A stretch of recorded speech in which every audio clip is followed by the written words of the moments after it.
and Michael Gove. I said very consistently all the way through, Brexit gives us the freedom to run our own lives, and then it's up to us. But sadly, many of the hopes have not been delivered. Right, so you promised something yourself, and it hasn't been delivered, but you blame the Tories for that. But you did promise something that hasn't come true.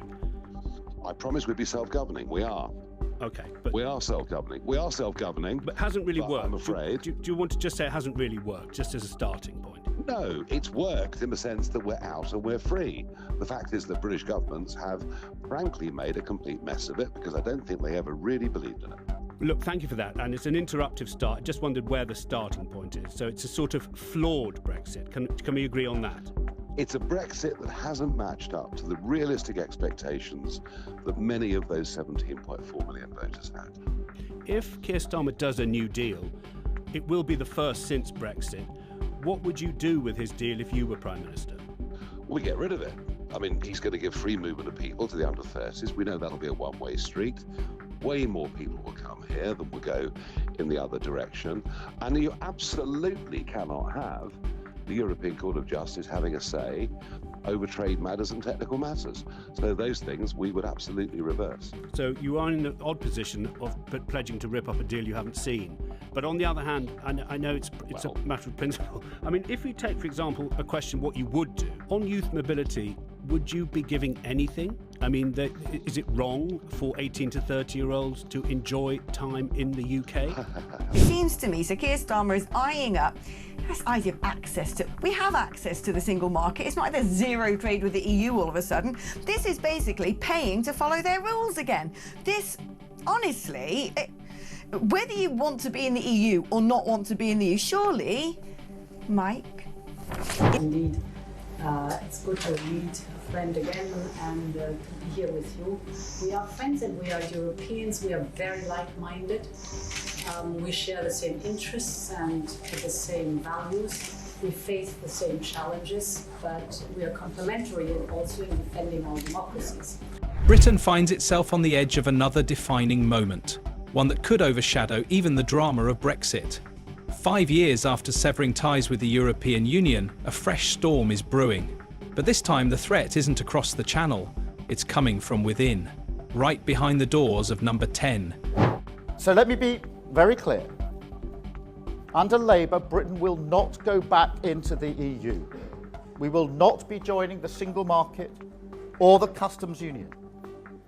Now, I know that some people don't want to hear that, but it's my job to be frank and to be honest, and you'll always get that from me.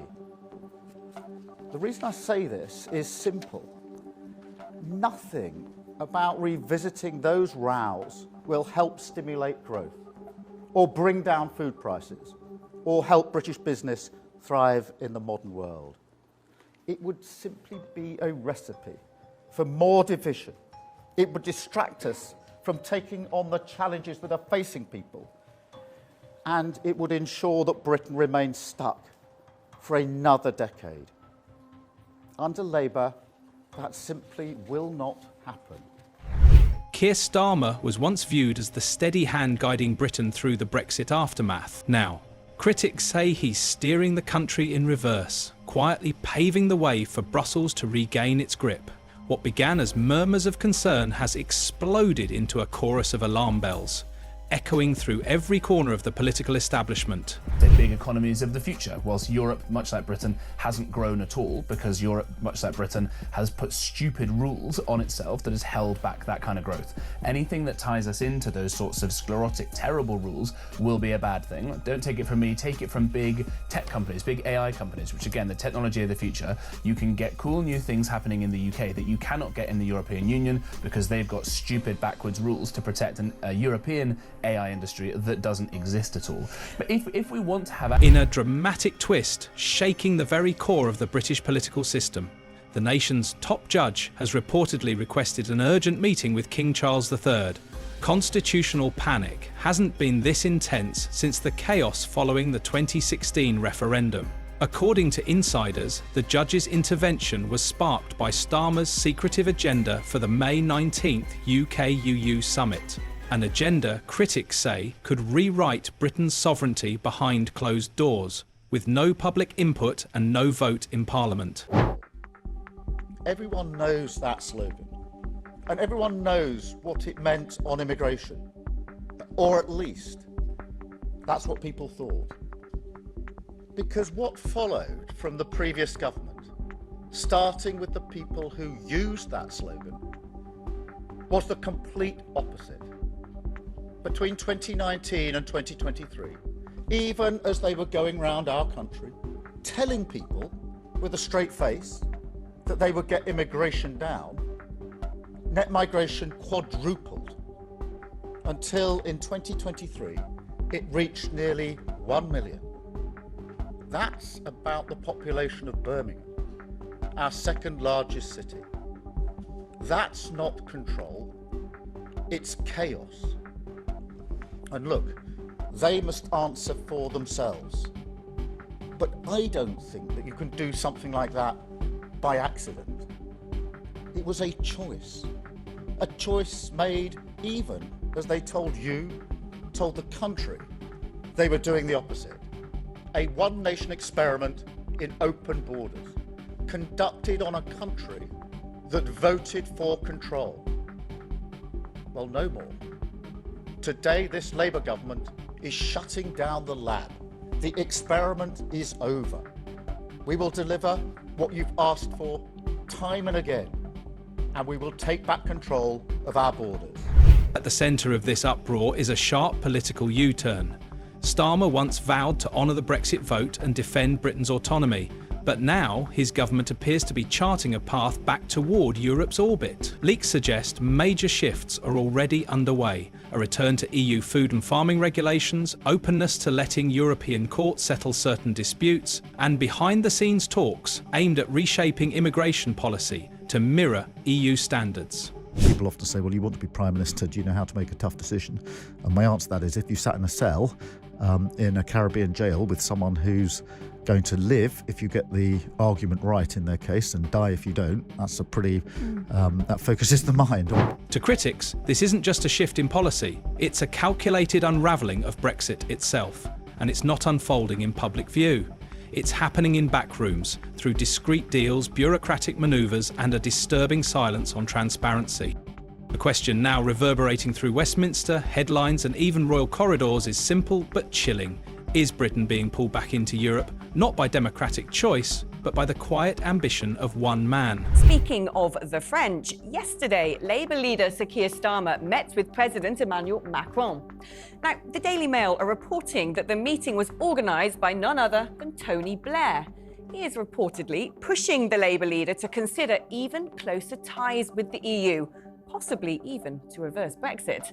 Now, it's important to note this is something Labour say they're not interested in doing, but with some EU leaders announcing a form of second-tier so-called associate membership, closer alignments with the single market and greater access to the EU, is this something that a Starmer-led government might consider? Well, joining me. Fueling the outrage is one move many are calling the ultimate betrayal: Starmer's alleged plan to hand back legal power to the European Court of Justice.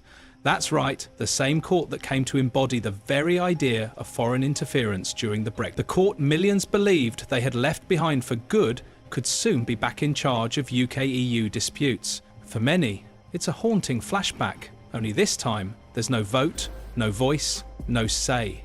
The people demanded control. Starmer seems poised to surrender it, draped in the language of pragmatism.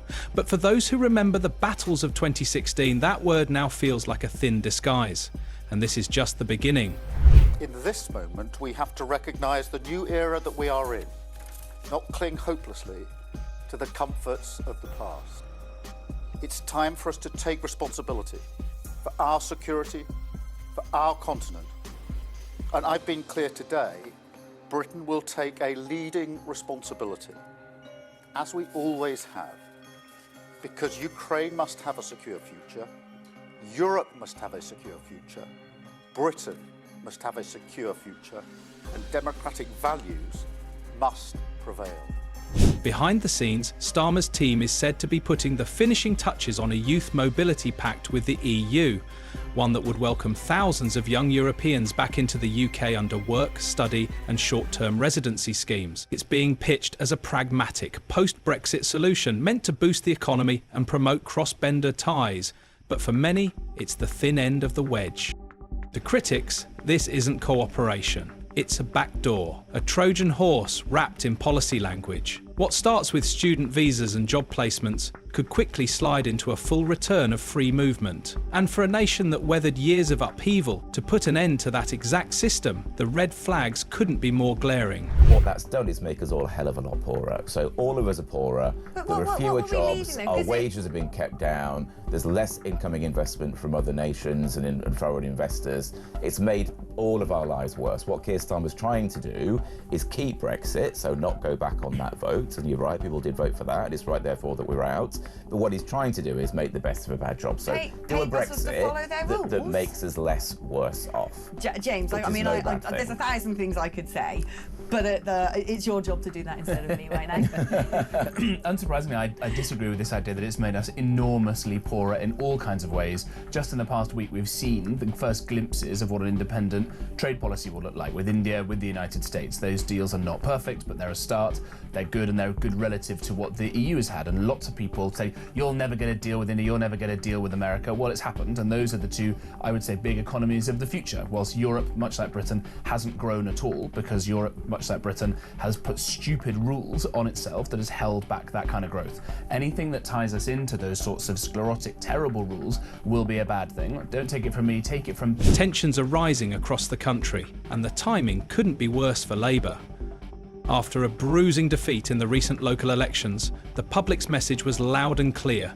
Reform UK, the party born to keep the Brexit spirit alive, made significant gains in working class areas once seen as Labour strongholds. This wasn't a quiet protest, it was a full-throated rejection. Most politicians would take a step back, reassess, maybe shift course, but not Keir Starmer. Instead of listening, he's doubling down. More alignment with Brussels, more EU MIPL policies, less regard for what ordinary voters actually asked for. The road Britain is now heading down is starting to feel like déjà vu, only this time no one was asked to come along. Even national security is now on the table. Defence Secretary John Healey has openly stated that the UK is ready to pour money into EU defence programmes. That's right, British taxpayers footing the bill for joint military ventures while the EU decides where the money goes. And Britain's reward? A seat at the table, but no real influence on the menu. It's being sold as partnership, but to many it feels like submission. Britain bankrolling Europe's defence ambitions without a say in their direction. And it doesn't stop there. Insiders claim the UK could soon be absorbed into the EU's broader defence push, including shared surveillance, coordinated troop movements, and even collaborative development of AI military tech. The result? British forces and intelligence slowly falling into step with European command. This isn't cooperation, it's a quiet shift in allegiance. That shift has raised red flags in the nation's highest courts. One senior Supreme Court figure has reportedly sounded the alarm, warning that Starmer's silent drift toward Brussels may be crossing serious constitutional lines. The biggest concern? Bringing the European Court of Justice back into the picture. Legal experts say such a move could undermine the very framework of British sovereignty. And it's no longer just legal circles paying attention. Searchers say this judge has now requested a direct audience with King Charles III. While the monarch can't step into political affairs, the fact that such a request was even made says everything about the gravity of the moment behind palace walls. Unease is mounting. One insider described the atmosphere as deeply troubled, with growing fear that the people's mandate is being overridden, behind closed doors, in secret, without consent. And now, the next chapter unfolds in plain sight. Starmer's backroom talks are moving to centre stage. On May 19th, London will host a major UK-EU summit. Ursula von der Leyen is attending. Antonio Costa too. It's being framed as the beginning of a new chapter in UK-EU relations, but behind the flags, speeches and photo ops, binding agreements are ready to be signed, and each one pulls Britain closer to the European Union once more. We've seen this before. Big promises, strategic messaging, and behind it all, the slow and steady dismantling of Brexit. indeed. It's good to meet a friend again and to be here with you. We are friends and we are Europeans. We are very like-minded. We share the same interests and the same values. We face the same challenges, but we are complementary also in defending our democracies. For Keir Starmer, this may be the defining moment of his leadership. The legacy play he hopes will cement his place in history as the man who mended Britain's ties with Europe. But to his critics, it's not mending. It's dismantling, not boldly, not publicly, but in silence. One policy at a time, without a single vote. That brings us to the end of today's crucial report. Let's be clear, we're not here to fuel panic or push rumours. Every point we've covered is rooted in confirmed reporting and real developments from inside the UK's political and legal corridors. If you believe major national decisions deserve public scrutiny, if you think sovereignty should be debated in Parliament, not handed away behind closed doors, then now is the time to speak up, share this video, drop your thoughts in the comments, and hit subscribe to stay informed with Britain Info, where we focus on the facts that actually affect your future. Thanks for watching.